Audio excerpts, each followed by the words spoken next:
As more and more people get vaccinated, many are feeling more comfortable booking vacations and have lots of questions about travel protection plans and airline cancellation policies. So we asked travel agent Christina Vieira to help get some of those questions answered. Christina joins us via Zoom this morning. Good morning. Good morning, Jennifer. So how do you describe the interest, first of all, in booking vacations now compared to, let's say, a year ago? Oh my goodness, it's absolutely insane. I'm having quote requests come in at a crazy rate. People are ready to travel. Everyone's been stuck in their homes for a year and they want to just go somewhere, anywhere that's not their yard. Isn't that the truth? Not the house. I'm getting tired of those walls. All right, so no one wants to, of course, lose money. So what advice do you have in terms of the flight cancellation policies among airlines right now? Should something change?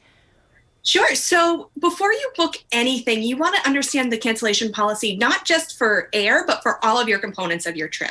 You want to know your deposit risks and be comfortable with the payment dates.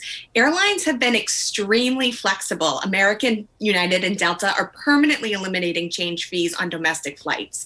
Now's probably not the time to save with a basic economy fare or a budget airline because you want that added flexibility in your booking and cancellation. Yeah, so it's interesting. Southwest select fares are refundable up to 10 minutes before takeoff. JetBlue offers travel credits, so keep all of that in mind before you book. Is it worth buying flight travel insurance?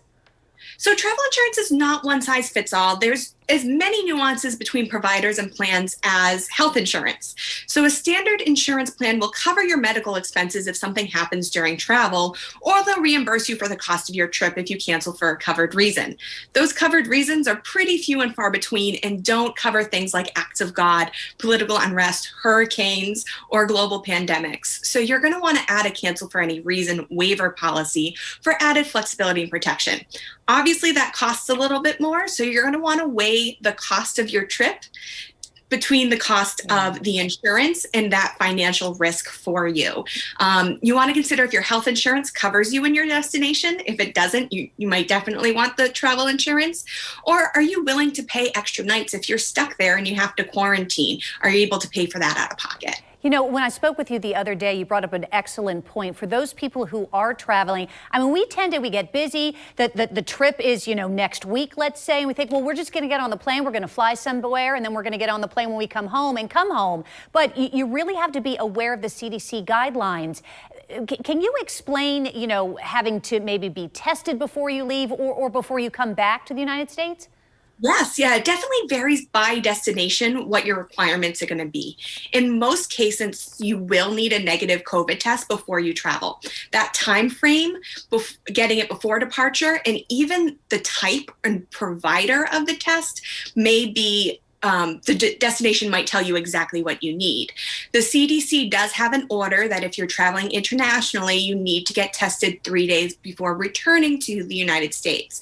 Many hotels and popular tourist destinations like Aruba and Cancun are offering in-hotel services for that testing. So that's something to look into before you book your hotel. Important questions to ask that you might not be accustomed to thinking that you have to ask, since so many of us have not been traveling since the pandemic started. Christina Vieira, travel agent, thank you for your time this morning. Appreciate it. Thank you.